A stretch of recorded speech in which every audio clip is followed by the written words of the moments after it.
The bullet grazed Isaac Parker's shoulder, just as he realized his horse had gone lame, leaving him stranded 15 miles outside Galesburg, Illinois, with 3 riders closing in fast behind him.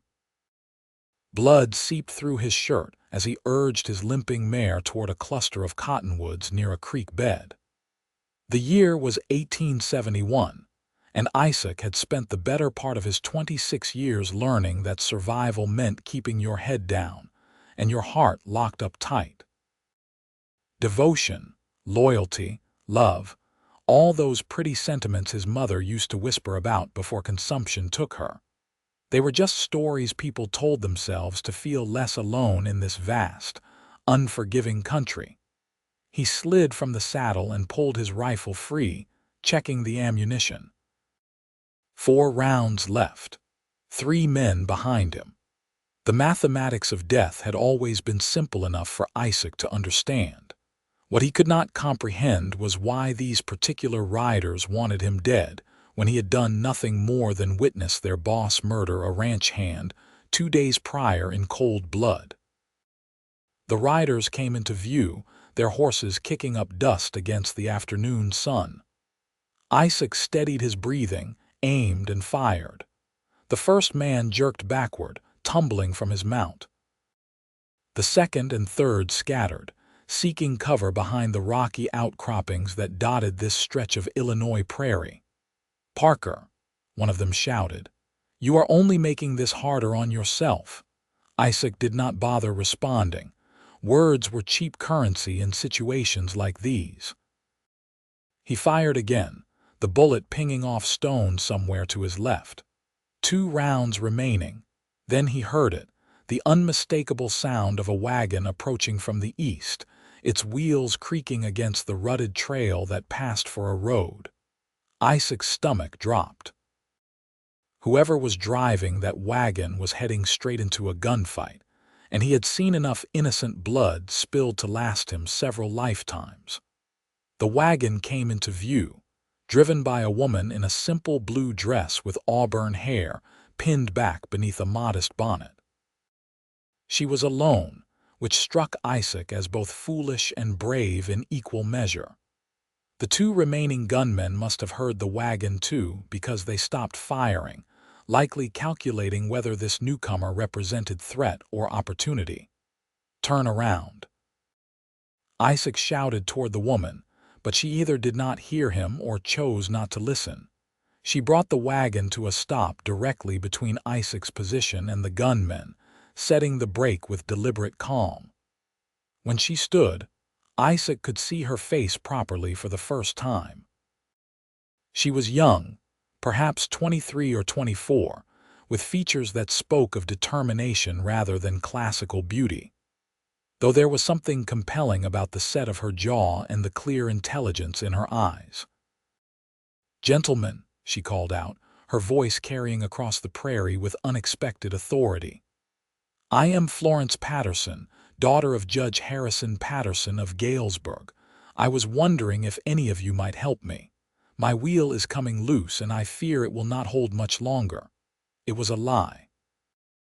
Isaac could see from his position that all 4 wheels were perfectly sound, but the 2 gunmen, apparently recognizing the judge's name, exchanged uncertain glances. "Miss Patterson," one of them said, "this is not a good place for you to stop." "Nevertheless, here I am," she replied. "And I would very much appreciate assistance, unless you gentlemen are too busy shooting at that man over there to help a lady in distress." The sheer audacity of her statement left everyone momentarily speechless. Isaac used the silence to reassess his position. If the gunmen believed this woman was truly the judge's daughter, they would be fools to harm her. Judges had long memories and longer reach. "We will be happy to help you, miss," the same gunman said, his tone shifting toward something approximating politeness.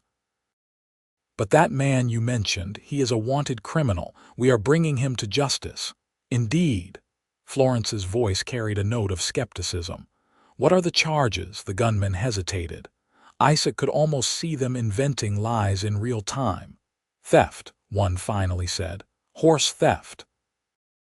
"How terrible," Florence replied, though her tone suggested she found the claim about as credible as a snake oil salesman's pitch. "Well, I cannot possibly stand in the way of lawful justice. However, I also cannot fix this wheel alone, and as you can see, that man appears to be injured. Perhaps we should all proceed to Galesburg together, where my father can sort this matter out properly." Isaac had to admire her strategy. She had effectively cornered the gunmen into either admitting they were not legitimate law enforcement or accepting her suggestion. Either way, she had bought him time and possibly his life. The gunmen conferred quietly.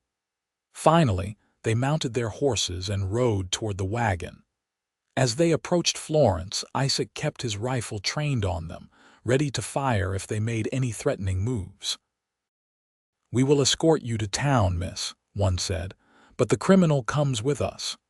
"Of course," Florence agreed. "Though I insist he ride in my wagon. As I said, he appears injured and I should hate for him to die before facing proper justice." The gunmen clearly disliked this arrangement, but they had painted themselves into a corner by claiming to be lawmen. To refuse would expose their deception. Isaac watched this exchange with growing fascination. Who was this woman who had inserted herself into a deadly situation with nothing but words and the weight of her father's name? More importantly, why had she bothered? She did not know him, had no reason to risk herself on his behalf. "You," one of the gunmen called toward Isaac. "Come out slow, hands where we can see them." Isaac considered his options. He could try shooting his way out, but that would almost certainly result in Florence getting hurt. He could refuse and force a standoff, but that would accomplish nothing. Or he could trust that this strange, bold woman had a plan beyond simply getting everyone to Galesburg. He stood slowly, leaving his rifle behind but keeping his pistol tucked in his belt beneath his coat. The gunmen did not seem inclined to search him thoroughly with Florence watching. He walked toward the wagon, his shoulder burning where the bullet had grazed him. Up close, Florence was even more striking. Her eyes were a deep green, like river water in shadow, and they assessed him with the kind of intelligence that missed nothing. There was no fear in her expression, only calculation and something else Isaac could not quite identify. "Into the wagon," one of the gunmen ordered. Isaac climbed into the back, settling among several crates and bundles. Florence resumed her seat at the front and released the brake. "Shall we proceed, gentlemen?" she asked pleasantly. The ride to Galesburg took the better part of 2 hours. Isaac spent the time studying Florence's back, watching how she held the reins with confident hands, and kept the horses moving at a steady pace, despite the gunmen flanking her wagon on either side. She did not look back at him once, but Isaac had the distinct impression she was acutely aware of his presence. The prairie gradually gave way to cultivated fields, and then to the outskirts of Galesburg itself. The town had grown considerably since Illinois had become a state 50 years earlier, with a proper main street lined with businesses, a church with a white steeple, and houses ranging from modest to prosperous. It was the kind of town that represented civilization's steady march westward, even here in what some still called the frontier. Florence drove the wagon directly to a substantial 2-story house on the edge of town, distinguished by its painted shutters and well-maintained fence. A sign out front read, "Patterson Law Office." "We will take the prisoner from here, miss," one of the gunmen said as Florence halted the horses. "I think not," Florence replied calmly. "You will wait here while I fetch my father." "Now see here. Unless you would like to explain to Judge Patterson why you entered his property without permission." Florence's tone remained pleasant, but steel ran beneath her words. The gunmen subsided, clearly unwilling to push their luck that far.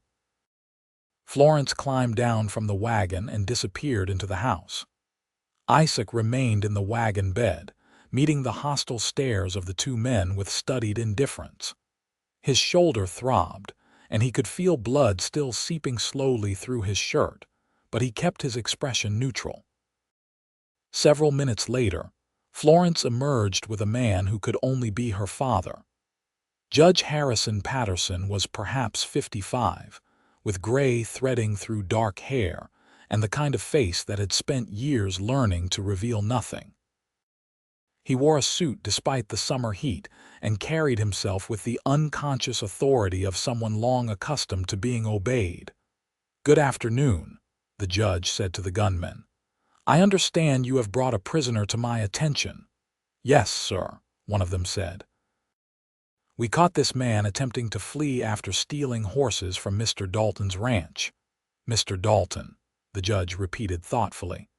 "That would be Samuel Dalton, who owns the spread about 30 miles northeast of here." "The same, sir." "And you are Mr. Dalton's employees?" "We work for him, yes, sir." The judge nodded slowly. "I see.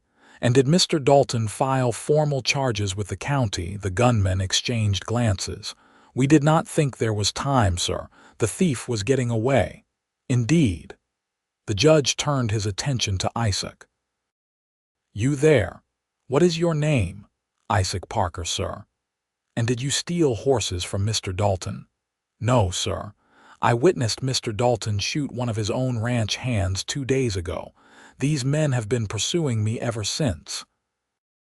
The gunmen immediately began protesting, but the judge held up a hand for silence. His gaze moved between Isaac and the two riders, assessing, calculating. "This is a serious accusation," he said finally. "One that requires proper investigation. Mr. Parker, you will remain in my custody until this matter can be resolved. You men may inform Mr. Dalton that if he wishes to press charges, he should come to town and file them formally." "But, sir—" "That will be all, gentlemen." The judge's tone brooked no argument. The gunmen sat their horses for a long moment, clearly weighing their options. Finally, they turned and rode back toward the main street. Isaac let out a breath he had not realized he was holding. The judge regarded him with an unreadable expression. "Inside," he said. "My daughter tells me you are wounded." Isaac climbed stiffly from the wagon and followed the Pattersons into their home. The interior was comfortable without being ostentatious, with bookshelves lining the walls of what appeared to be both parlor and office. Medical supplies had already been laid out on a table, suggesting Florence had anticipated this outcome. "Sit," Florence directed, indicating a chair. "Remove your shirt." Under other circumstances, Isaac might have found the command amusing. As it was, he unbuttoned his shirt with fingers that trembled slightly from exhaustion and blood loss. When he shrugged the fabric off his shoulder, Florence made a small sound. "It is only a graze," Isaac said. "A graze that has been bleeding for hours," Florence replied. She moved closer, examining the wound with a clinical eye. "You are fortunate it missed the bone." Her hands were gentle as she cleaned the wound with water and whiskey. Isaac hissed at the burn but held still. This close, he could smell lavender and something else, perhaps ink or paper. She must help her father with his legal work. "Why did you stop?" Isaac asked quietly. "You did not know me. You had no reason to risk yourself." Florence's hands paused for just a moment before resuming their work. "I recognize those men," she said. "They have been in town before, working for Mr. Dalton. They are not good men, and you did not strike me as someone who would steal horses. You determined that from seeing me hiding behind trees." "I determined that from watching you try to warn me away rather than using my arrival as a distraction to escape." It was a fair point. Isaac fell silent as she bandaged his shoulder with practiced efficiency. When she finished, he found the judge watching him with shrewd eyes. "Tell me exactly what you saw at the Dalton ranch," the judge said. So Isaac told him. He explained how he had been riding through looking for work when he stopped at the Dalton spread. He had been in the barn when he heard shouting outside. Through a gap in the boards, he had witnessed Samuel Dalton arguing with a young ranch hand named Tom Miller. The argument had escalated quickly, and before Isaac could even process what was happening, Dalton had drawn his pistol and shot Miller in the chest. Miller died instantly, Isaac said. I knew I should have stayed, should have reported it, but I had no proof, and Dalton has money and influence. I panicked. I ran. His men spotted me leaving and have been hunting me ever since. Tom Miller, the judge repeated. He would be about 19, brown hair, worked for Dalton for the past year. I did not know his name until I heard Dalton say it, Isaac admitted. But that description sounds right. The judge and Florence exchanged meaningful glances. Tom Miller was supposed to testify in a case next week, the judge said slowly. He witnessed a land dispute between Dalton and a neighboring rancher. His testimony would have cost Dalton considerable money and possibly some of his land. Isaac felt his stomach turn. So Dalton killed him to prevent him from testifying. If your account is accurate, yes. The judge moved to his desk and began writing something. This is considerably more serious than I initially thought. You will need to stay here, Mr. Parker. Dalton will almost certainly make another attempt on your life if he learns you are still alive and talking. I cannot ask you to. You are not asking. I am telling you. The judge looked up from his writing. My daughter was correct to bring you here. If what you say is true, you are the only witness to murder. That makes you both valuable and vulnerable. Florence had been quiet during this exchange, but now she spoke up. We have a room above the office. It is small but private. You can stay there. Isaac looked between them, these two people who had inserted themselves into his crisis without hesitation. Why are you helping me? Because it is the right thing to do, Florence said simply, as if that explained everything. For the next 3 days, Isaac remained in the small room above the Patterson law office. Florence brought him meals and changed his bandages twice daily. During these visits, they began to talk. At first, the conversations were superficial, careful, but gradually they deepened. Isaac learned that Florence had studied law alongside her father, reading every book in his extensive library, despite having no formal legal standing as a woman. She had effectively become his clerk and research assistant, though she could never appear in court or sign legal documents. It is frustrating, she admitted one evening as she rewrapped his shoulder. The wound was healing cleanly, no infection. I know as much law as any attorney in this county, but I will never be allowed to practice it officially. That seems wasteful, Isaac said. You have a sharp mind. I saw how you handled those gunmen. Florence's cheeks colored slightly. I simply used the tools available to me. A woman's supposed helplessness can be surprisingly useful when wielded deliberately. There was nothing helpless about you that day. She met his eyes and something passed between them, a recognition of sorts. Isaac felt it like a physical thing, this sudden awareness of Florence not just as his rescuer, but as a woman, intelligent and brave and utterly unlike anyone he had ever met. In turn, Isaac told Florence about his own history. He had been drifting since his mother's death 5 years earlier, working whatever jobs he could find, never staying anywhere long enough to put down roots. His father had disappeared when Isaac was young, leaving nothing behind but a surname and a vague legacy of disappointment. I never saw the point in staying, Isaac admitted. People always leave or die or betray you eventually. Seemed easier to leave first. That sounds lonely, Florence said softly. Loneliness is safer than heartbreak. Is it though? Florence tied off the bandage and sat back.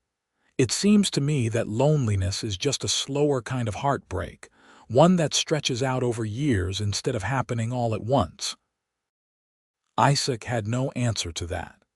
He had built his entire adult life around the principle that caring about people was a liability, that devotion was a fiction people told themselves. Yet here was Florence, who had risked her safety for a stranger, and now spoke about loneliness with the kind of insight that suggested she understood it firsthand. On the fourth day, Samuel Dalton came to town. Isaac watched from the window as the man rode down the main street with 6 men flanking him. Dalton was perhaps 40, with the kind of weather-beaten face common to ranchers, and the hard eyes of someone who viewed other people as obstacles or tools. Judge Patterson met Dalton in his office downstairs. Isaac could not hear the conversation, but he could imagine it. Dalton would claim innocence, would accuse Isaac of being a liar or worse. The judge would remain impassive, revealing nothing of his own thoughts. Florence came upstairs shortly after Dalton left. He denies everything, of course, claims you are a disgruntled worker he dismissed for drunkenness. He says Tom Miller left his employment voluntarily and is probably working on some other ranch by now. The man is dead, Isaac said flatly. I saw him die. I believe you, Florence assured him. So does my father. But without a body or additional witnesses, it becomes your word against Dalton's, and Dalton has money and influence. So he will get away with murder. Florence's expression hardened. Not if I have anything to say about it. Over the next week, Florence proved herself to be as formidable as Isaac had suspected. She made discreet inquiries around town, speaking with merchants and ranch hands, gathering information about Dalton's business practices and reputation. What emerged was a picture of a man who bent rules when convenient and broke them when necessary. Isaac accompanied her on some of these excursions, though he remained cautious about being seen.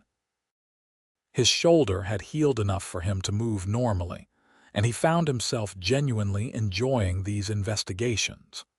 Florence had a way of asking questions that seemed innocent while actually being quite pointed. People talked to her, trusting her in a way they might not trust a man asking the same questions.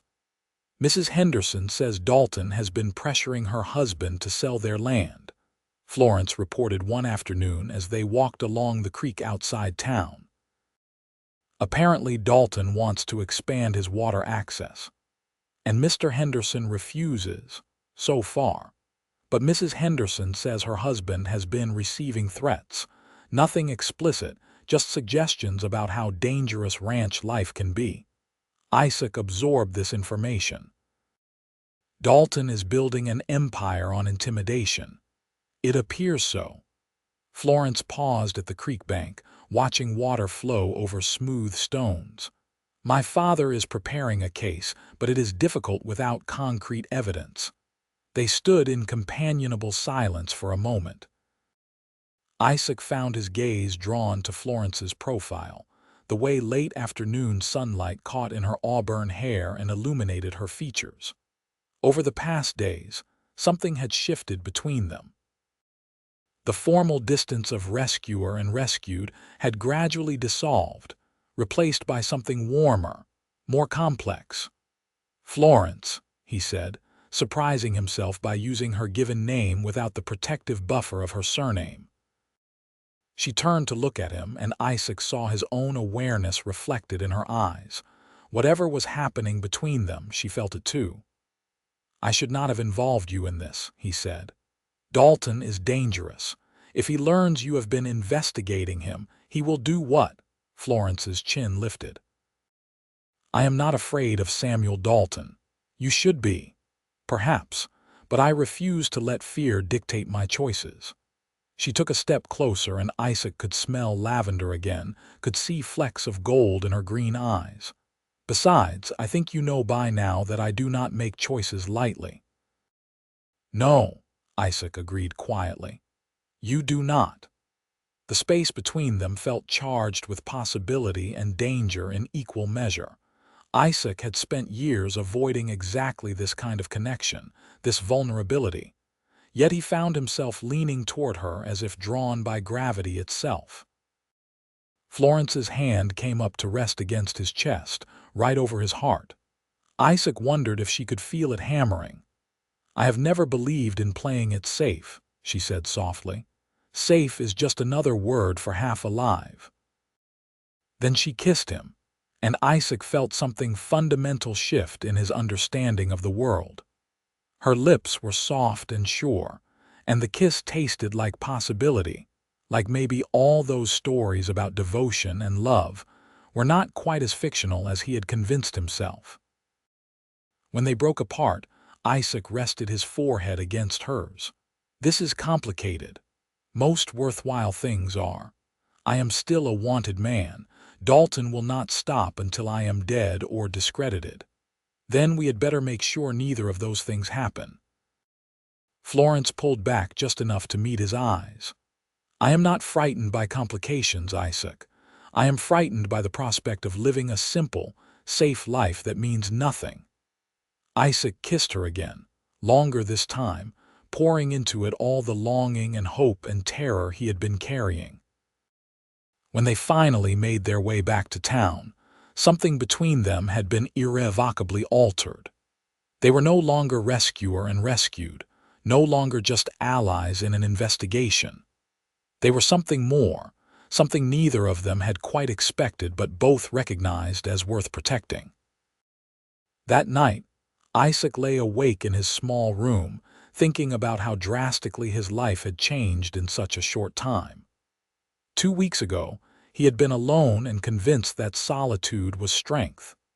Now he found himself caring deeply about Florence Patterson, about her safety and happiness and dreams. It terrified him. It also felt like waking up after years of sleepwalking. The breakthrough in their investigation came from an unexpected source. A ranch hand named Marcus Webb appeared at the Patterson house late one evening, nervous and clearly frightened. "I heard you were asking questions about Tom Miller," Webb said to Judge Patterson, twisting his hat in his hands. "I knew Tom. We worked together on the Dalton place. What can you tell us about him?" the judge asked. Webb glanced around nervously before speaking. "Tom told me he witnessed something important, something about Dalton moving boundary markers to claim land that was not his.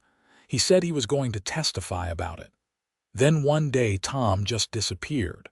Dalton said he quit, but Tom never mentioned quitting to me. We were friends." "He would have said something. When was this?" Florence asked. "About 10 days ago, maybe 11. Isaac felt his pulse quicken. The timeline matched. "Did you see what happened to Tom?" Judge Patterson pressed. Webb shook his head. "No, sir, but I heard Dalton talking to his foreman afterward. Dalton said, and I quote, 'One problem solved, one more to deal with.' Then he mentioned someone had seen something they should not have seen." "That would be me," Isaac said quietly. Webb's eyes widened. "You are the one they have been hunting. I witnessed Dalton shoot Tom Miller." Webb absorbed this information, his face going pale. "Then Tom is really dead. I am sorry," Isaac said, "but yes, I saw it happen." Webb stood abruptly, pacing the length of the room. "I should have known. I should have done something." "You are doing something now," Florence said gently. "You are telling the truth. That takes courage. Will you testify to what you have told us?" Judge Patterson asked. Webb hesitated, clearly weighing the risks. Finally, he nodded. "Tom deserves justice. I will testify."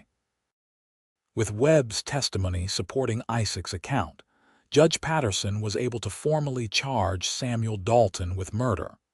But bringing charges and securing a conviction were two different things.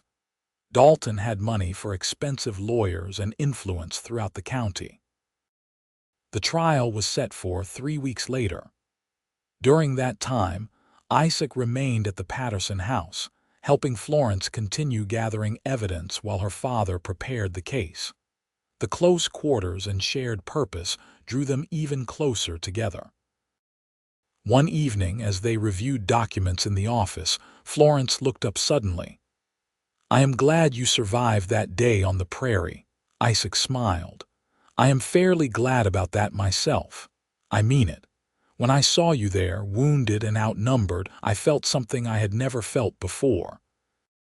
This urgent certainty that you mattered, that I could not just ride past and let whatever was going to happen happen. You did not know me. No, but I felt like I should. Does that sound foolish?" Isaac reached across the table and took her hand. "It sounds like how I feel now. Like I have known you much longer than a few weeks. Like you are the first real thing I have encountered in years." Florence's fingers tightened around his. "My father is already preparing arguments about why Dalton should hang, but I find myself more concerned about what happens after. When the trial ends and justice is served or not served, what then?" "What do you mean?" "Will you leave?" Florence asked quietly. "Will you go back to drifting from place to place, never staying anywhere long enough to matter?" Isaac had been asking himself the same question. A month ago, the answer would have been obvious. Of course he would leave. He always left. But now, looking at Florence's face in the lamplight, feeling the warmth of her hand in his, leaving felt impossible. "I do not want to leave," he admitted, "but I do not know how to stay either. I have no trade beyond temporary ranch work, no prospects, no, those are excuses," Florence interrupted. "What do you actually want, Isaac? Not what you think you should want or what makes logical sense. What does your heart want?" Her directness caught him off guard. Isaac had spent so many years ignoring his heart that he barely knew how to listen to it anymore. But when he tried, when he really paid attention, the answer was terrifyingly simple. "You," he said. "I want you. I want to wake up and know you will be there. I want to build something that lasts instead of just passing through. I want to believe that devotion is not just a pretty fiction people tell themselves."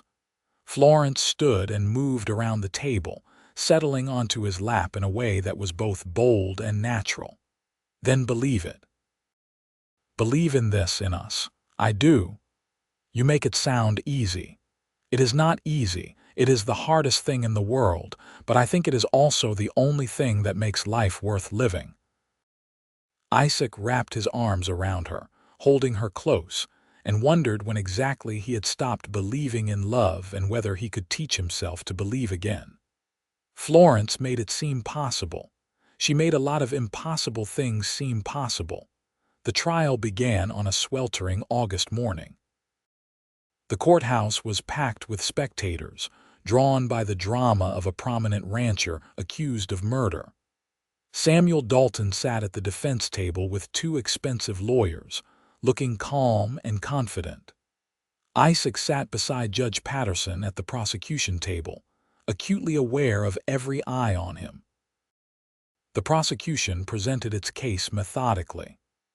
Isaac testified first, describing in detail what he had witnessed. Under cross-examination, Dalton's lawyers tried to paint him as an unreliable drifter, possibly drunk or mistaken about what he had seen. "Is it not true, Mr. Parker, that you have no permanent residence?" the defense attorney asked. "I have moved around, yes. And you work temporary jobs, never staying anywhere for long." "That is correct." "So you are, by your own admission, an unstable transient with no ties to this community." "I am someone who saw a murder and is trying to do the right thing by reporting it," Isaac replied evenly. Marcus Webb testified next, describing Tom Miller's plans to testify and his subsequent disappearance. The defense tried to discredit him as well, suggesting he harbored a grudge against his employer. But the prosecution's strongest evidence came from an unexpected source.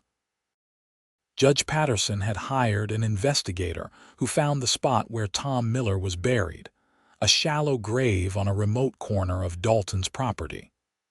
When the body was exhumed, it bore a bullet wound consistent with Isaac's testimony. The defense tried to argue that Miller could have been killed by anyone, that his body being on Dalton's land proved nothing. But the cumulative weight of the evidence, Isaac's eyewitness account, Webb's testimony about the timing, and the body itself, painted a damning picture. The jury deliberated for 6 hours. When they returned, the foreman stood and announced their verdict, guilty of murder in the first degree. The courtroom erupted in noise. Dalton's face went red, then white. He began shouting about injustice and corruption, about how a nobody drifter's word should not be worth more than his standing in the community. The judge gavelled for order and sentenced Dalton to hang. Isaac felt Florence's hand slip into his under the table, squeezing tightly. They had done it. Justice had been served, against considerable odds. But as they left the courthouse that afternoon, Isaac knew the real trial was just beginning. The trial of whether he could become the man Florence deserved, whether he could transform himself from someone who fled from connection into someone who embraced it. That evening, as the sun set over Galesburg, Isaac and Florence walked along the creek where they had shared their first kiss. The trial's tension had drained away, leaving behind a strange mixture of relief and uncertainty. "What are you thinking?" Florence asked. "That I have never stayed anywhere long enough to see a sunset like this twice," Isaac admitted. "That I want to see 1,000 more, all of them with you." Florence leaned against him, her head resting on his shoulder. "Then stay. Build a life here with me." "I have no prospects, Florence, no real skills beyond ranch work and surviving. So learn new skills, help my father with investigations. The work we did on this case, you were good at it. You have a good eye for detail and people trust you." Isaac had not considered this possibility. "You think your father would hire me? I think he already considers you part of our team, and Galesburg needs good people, Isaac. People with integrity who will not look away when something wrong is happening." They walked in silence for a while, and Isaac turned the idea over in his mind. A life here in this town with Florence beside him. Work that mattered. A home that was more than just a temporary stopping point. It was everything he had convinced himself he did not want, which meant it was probably exactly what he needed. "I love you," he said suddenly, the words surprising him even as he spoke them. Florence stopped walking and turned to face him fully. "Say that again." "I love you." "I did not think I was capable of it anymore. Thought I had locked that part of myself away too deep to ever find again. But you dug it out anyway. You and your impossible bravery and your refusal to accept anything less than the truth." Tears glistened in Florence's eyes, catching the last rays of sunlight. "I love you too. I think I have loved you since the moment you tried to warn me away instead of saving yourself. I saw your heart then, even if you did not." Isaac kissed her as the sun disappeared below the horizon. And for the first time in his adult life, he felt the terrifying, exhilarating freedom of being completely vulnerable with another person.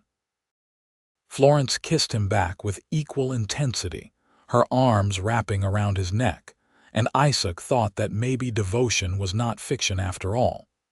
Maybe it was the truest thing in the world, and he had just been too afraid to see it. They were married 6 weeks later in the white steepled church on the edge of town. It was a small ceremony, attended by Judge Patterson and a handful of townspeople who had come to respect Isaac during the trial. Florence wore a simple cream-colored dress that had belonged to her mother, and Isaac wore a new suit purchased with money from his first month's wages working as an investigator for Judge Patterson. Standing at the altar, watching Florence walk toward him, Isaac felt something slot into place in his chest. This was what devotion looked like. Not the flowery sentiments from poems or novels, but this concrete choice to build a life with someone, to show up every day and choose them again. When the minister asked if he would take Florence as his wife, to love and cherish until death parted them, Isaac's voice was steady and sure. I will. Florence's vows were equally firm. Her green eyes locked on his, and when they were finally pronounced husband and wife, Isaac kissed her with the kind of joy he had not known he was capable of feeling. The first years of their marriage were not easy, but they were good. Isaac proved adept at investigative work, helping Judge Patterson with cases that required discreet inquiries and careful attention to detail. Florence continued her legal research and writing, though she could never formally practice law. Together, they made a formidable team. They bought a small house on the outskirts of Galesburg, close enough to be part of the community but far enough for privacy. Isaac learned carpentry and made improvements to the property, building a porch where they could sit in the evenings and talk about their days. Florence planted a garden that flourished under her patient care. In the spring of 1873, Florence told Isaac she was expecting their first child. The news filled him with a terror he had not anticipated. Becoming a father meant being responsible for another human life, meant the possibility of loss and heartbreak on a scale he could barely comprehend. "What if I fail?" he asked Florence late one night, his hand resting on her still flat stomach. "What if I am like my father, incapable of staying?" Florence covered his hand with hers. "You are nothing like the man who abandoned you. You have already proven that by being here, by choosing this life every single day." "But what if, Isaac?" Florence's voice was gentle but firm. "Love always involves risk. Parenthood, marriage, friendship, all of it requires us to be vulnerable. But the alternative is to live alone and safe and small. Is that really better?" Isaac thought about the man he had been when he rode into that ambush on the prairie, alone and convinced that solitude was strength. Then he thought about the man he was now, married to an extraordinary woman and preparing to become a father. The second man was infinitely richer, even if he was also more vulnerable. "No," he said finally, "it is not better." Their son was born in November, during the first snowfall of the season. The labor was long and frightening, and Isaac paced the downstairs parlor while Florence's mother and the midwife attended her upstairs. When he finally heard the baby's first cry, Isaac felt something break open in his chest. The midwife brought the baby down wrapped in a soft blanket. "A healthy boy," she announced. Isaac held his son for the first time, marveling at the tiny, perfect features, the way small fingers curled around his thumb. This was devotion made flesh, love given form. This was what he had been too afraid to believe in for all those years. They named him Thomas, after Tom Miller, whose death had brought Isaac to Galesburg and ultimately to Florence. It seemed fitting to honor the young man whose murder had set all of this in motion. Florence recovered well from the birth, and Isaac found himself surprisingly competent as a father. He had expected to be clumsy and uncertain, but something instinctive took over when he held Thomas. He learned to change nappies and soothe crying and recognize the different sounds that meant hungry versus tired versus uncomfortable. "You are a natural," Florence said one evening, watching him rock their son to sleep. "I am terrified every moment that I will do something wrong." "That probably means you are doing it right. My father says the people who are most certain they know everything about parenting are usually the worst at it." Isaac smiled and looked down at Thomas, whose eyes were drifting closed. "I never thought I would have this. A family. A home. I spent so many years running from exactly this." "What changed?" Florence asked, though Isaac suspected she already knew the answer. You changed everything." He looked up and met her eyes across the room. "You made me believe that devotion was not just a pretty story. You made it real." The years that followed brought their share of challenges. Judge Patterson's health began to decline, and he gradually turned more of his practice over to Isaac. Florence took on more of the legal research and writing, becoming an invisible but essential partner in every case they handled. In 1875, Florence gave birth to their second child, a daughter they named Alina after Isaac's mother. If Thomas had cracked Isaac's heart open, Alina shattered it completely. She had Florence's green eyes and a determination that manifested even in infancy. As the children grew, Isaac found himself falling deeper in love with the life they had built. He loved the way Thomas asked endless questions about everything, the way Alina laughed with her whole body, the way Florence moved through their home with quiet competence and grace. He also loved the work. Galesburg and the surrounding area seemed to generate a steady stream of legal issues that required investigation. Property disputes, questions of contract enforcement, occasional criminal matters. Isaac developed a reputation for thoroughness and integrity, and people began seeking him out specifically. One evening in 1877, as they were preparing for bed, Florence asked him a question that had clearly been on her mind. "You ever regret it, stopping here instead of moving on?" Isaac paused in unbuttoning his shirt.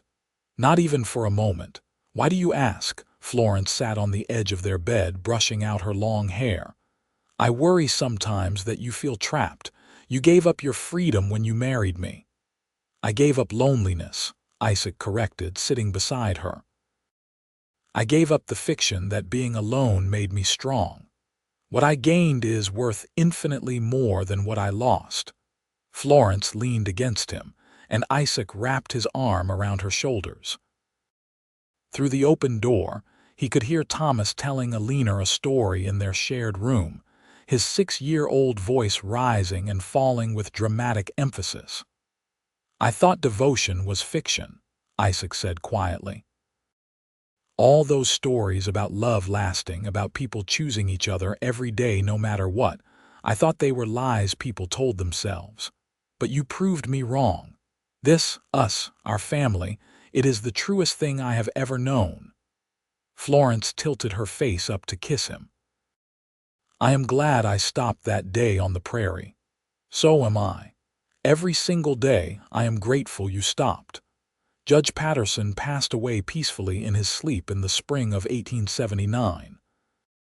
His death hit Florence hard, but she took comfort in knowing he had lived to see his grandchildren, and to witness the successful law practice he and Isaac had built together. In his will, he left the house and office to Florence and Isaac, along with a letter expressing his pride in the work they had done and the life they had made. Isaac read that letter privately and felt tears streaming down his face. His own father had left him nothing but absence and questions. Judge Patterson had given him trust, respect, and a path forward. It was a gift beyond measure. With the judge's passing, Isaac formally took over the practice.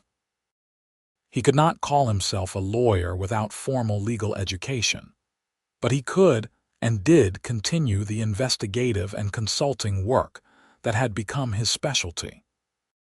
Florence remained his invaluable partner, researching precedents and drafting documents even though her name could never appear on them. It chafed at both of them, this legal inequality, but they worked within the constraints they could not change and pushed against the ones they could. Florence began teaching Sunday school, using it as an opportunity to educate girls about history and law and their rights under the Constitution. Isaac made sure every woman who came to them for help received it, regardless of their ability to pay. As the 1870s gave way to the 1880s, Galesburg continued to grow. The railroad brought more commerce and more people. The frontier was becoming less wild, more settled. Isaac watched these changes with mixed feelings. He remembered the raw, dangerous prairie where he had nearly died, where Florence had saved him. Part of him missed that untamed quality, even as he appreciated the safety and prosperity civilization brought. In 1881, Florence gave birth to their third child, another son they named Harrison after her father. Thomas was 9 by then, Eleanor was 6, and both were fascinated by their new baby brother. Isaac found himself marveling at how his family had grown, how his heart had expanded to accommodate each new person without diminishing his love for the others. One afternoon, as he sat on the porch watching his children play in the yard, Florence joined him with 2 cups of coffee. "What are you thinking about?" she asked, settling into the chair beside him. "Everything. How different my life is from what I expected. How grateful I am for that difference." Florence smiled. "Do you remember what you said to me once about devotion being fiction?" "I remember. I was wrong about a lot of things back then. I think you were trying to protect yourself. You had been hurt, and loneliness seemed safer than vulnerability." Isaac watched Thomas help Eleanor push Harrison in a small wagon they had made together. "It is not safer, though. Loneliness is just a different kind of pain, slower but deeper. And now I know that devotion is the most real thing in the world. It is you changing my bandages when I was wounded. It is me building a porch so we could sit together in the evenings. It is Thomas learning to be gentle with his baby brother. It is all the small, daily choices to show up and care and keep choosing each other." Florence reached over and took his hand, lacing their fingers together. They sat like that as the afternoon sun slanted across the yard, watching their children play, comfortable in the silence that came from years of understanding each other. The years continued to pass, each one building on the last. Thomas grew into a thoughtful young man with his father's quiet determination and his mother's sharp intelligence. Eleanor proved to be as fearless as Florence had been, questioning everything and refusing to accept answers that did not satisfy her. Harrison was gentler, with a gift for noticing what others needed before they asked. Isaac's work continued to evolve. By the mid-1880s, he had become known throughout the region as someone who could solve difficult cases and unravel complex legal tangles. He traveled occasionally for investigations, but he always came home to Florence and their children. Home was no longer a word that made him uncomfortable. It was the center of his world. In 1888, Florence began experiencing health problems. At first they seemed minor, fatigue and occasional weakness. But over the months, the symptoms worsened. Doctors were consulted, treatments attempted, but nothing seemed to help. The diagnosis, when it finally came, was devastating. Florence had a tumor, inoperable and ultimately fatal. Isaac felt the world tilt on its axis. This could not be happening. Not to Florence, who had always been so vital and strong. Not to the woman who had taught him what devotion really meant. "How long?" he asked the doctor, his voice hollow. "Months. Perhaps a year if she is fortunate." Isaac went home and held Florence while she cried. Then he dried her tears and his own, and together they decided how they would face this final challenge. "I do not want the children to remember me only as sick," Florence said. "I want to live what time I have left, really live it." So they did. They took trips to places they had always meant to visit. They had long conversations late into the night, talking about everything and nothing. Florence wrote letters to each of their children, to be opened at significant moments in their futures, weddings and births and times when they might need a mother's guidance. Isaac documented everything, writing down stories Florence told about her childhood, recording her favorite recipes, pressing flowers from her garden between the pages of books.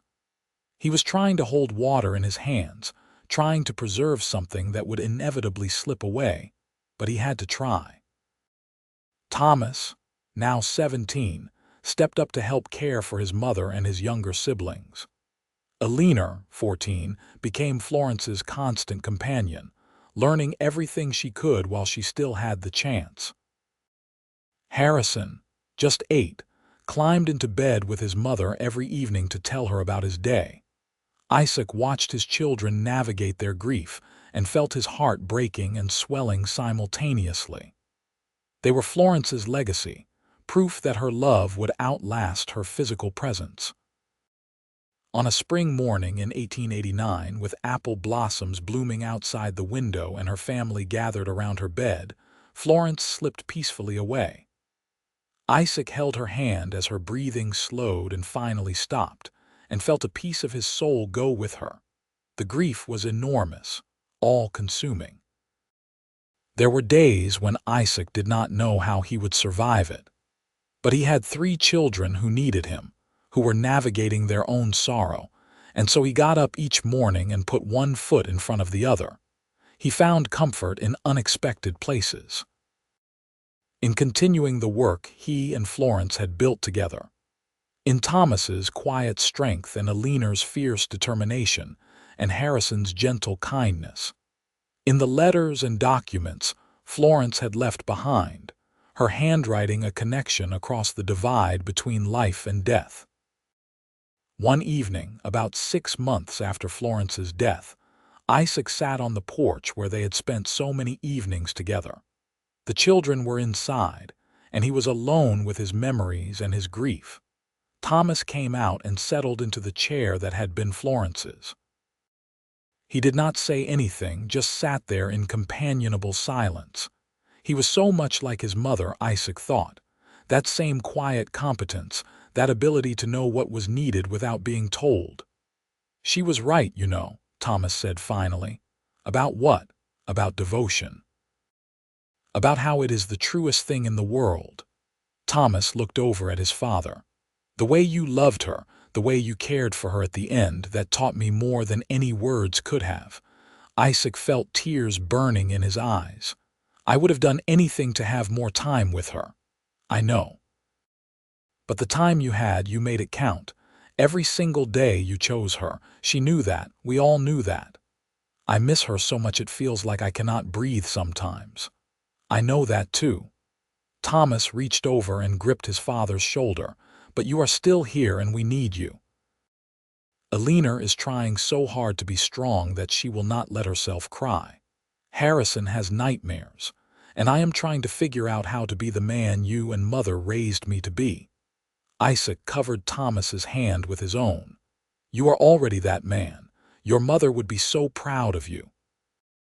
They sat together as darkness fell, father and son, both grieving and both finding a way forward. It was not the life Isaac had imagined when he married Florence, this future without her in it. But it was the life he had, and he would honor her memory by living it as fully as she had taught him to. The years that followed were different but not empty.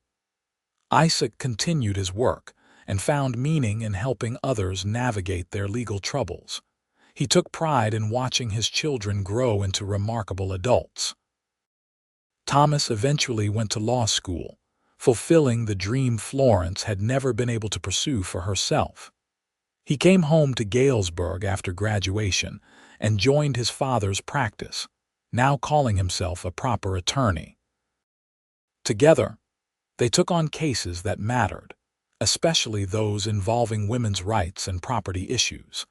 Eleanor became a teacher, carrying on her mother's tradition of educating girls and encouraging them to question and learn and demand more from the world. She married a kind man named Robert, who respected her fierce intelligence and supported her work. Harrison studied medicine and became a doctor, driven by the desire to help people the way he had been unable to help his mother. He was gentle with his patients and gifted at diagnosis, seeing patterns others missed. Isaac lived to see grandchildren, to watch the next generation benefit from the foundation he and Florence had built. On quiet evenings, he would still sit on the porch where they had spent so many hours together, and he would talk to her as if she were still there. He told her about their children's accomplishments, about the cases he had won, about how much he still missed her. In the spring of 1905, Isaac Parker died peacefully in his sleep at the age of 60. He was surrounded by his children and grandchildren in the house he and Florence had made a home. His last words, whispered to Thomas, were about her. "I thought devotion was fiction, but your mother taught me it was truth, the truest thing I ever knew." They buried him beside Florence in the Galesburg Cemetery, under a stone that bore both their names and a simple inscription, "Together always." The children found letters among his things, written to each of them over the years but never sent. In them, Isaac reflected on his journey from solitary drifter to devoted husband and father. He wrote about that day on the prairie when Florence had stopped to help a wounded stranger, about how that single act of courage and compassion had changed everything. He wrote about learning to believe in love, about discovering that vulnerability was not weakness but strength. He wrote about the daily choice to show up and care and keep choosing the people who mattered most. He wrote about devotion as both action and feeling, something you did and something you were. Thomas read these letters to his siblings one evening in the house where they had all grown up, and they cried together for parents who had loved deeply and taught them to do the same. They cried for loss but also for gratitude, for the gift of having had parents who showed them what devotion really looked like. Eleanor's daughter, also named Florence, asked her mother years later what her grandparents had been like. Eleanor thought about the question carefully before answering. "Your grandfather was a man who learned to love even though he was afraid of it. Your grandmother was a woman who refused to accept anything less than truth, in law or in life. Together, they built something that lasted longer than either of them. They built a family, a practice, a legacy of integrity and care. But most of all, they built a love that proved devotion is not fiction but the realest thing in the world." Young Florence absorbed this, and some of that legacy lived on in her. She became a lawyer herself, fighting for women's suffrage and equal rights, carrying forward the torch her grandmother had lit and her father had carried. The ripples of that choice Florence Patterson made on a prairie in 1871 continued to spread outward, touching lives decades later. The house in Galesburg stood for many more years, eventually becoming a historical landmark. Visitors could see the porch Isaac built, the office where he and Florence worked, the garden where they raised their children. They could read about the trial that brought them together and the life they made afterward. But the real legacy was not in buildings or historical markers. It was in the descendants who carried forward the lessons Isaac and Florence had lived, the understanding that devotion required courage and daily choice, that love was both terrifyingly vulnerable and infinitely worthwhile. Isaac Parker had ridden into Galesburg running from connection, convinced that devotion was a fiction people told themselves to feel less alone. Florence Patterson had shown him otherwise, not through words but through action, through the daily choice to love and trust and build something lasting. Their story became part of the town's folklore, the tale of the cowboy who thought love was a lie until he looked into the eyes of a woman brave enough to believe in truth. It was a story about second chances and the transformative power of genuine connection. It was about learning to see past your own fear and pain to the possibilities that exist when you open your heart. And in the end, it was proof that devotion is not fiction at all. It is the most real thing in the world, written not in words but in the lives we build together, in the choices we make each day to show up and care and keep choosing each other, even and especially when it is hard. That was the truth Isaac discovered in Florence's eyes, and it was the truth he carried with him until his final breath. The sun set over Galesburg as it had done for decades, casting long shadows across the cemetery where Isaac and Florence rested side by side. Their children and grandchildren and great-grandchildren went on living, carrying forward the legacy of two people who proved that love, real love, the kind that lasts, is built on devotion made manifest in 1,000 small daily choices.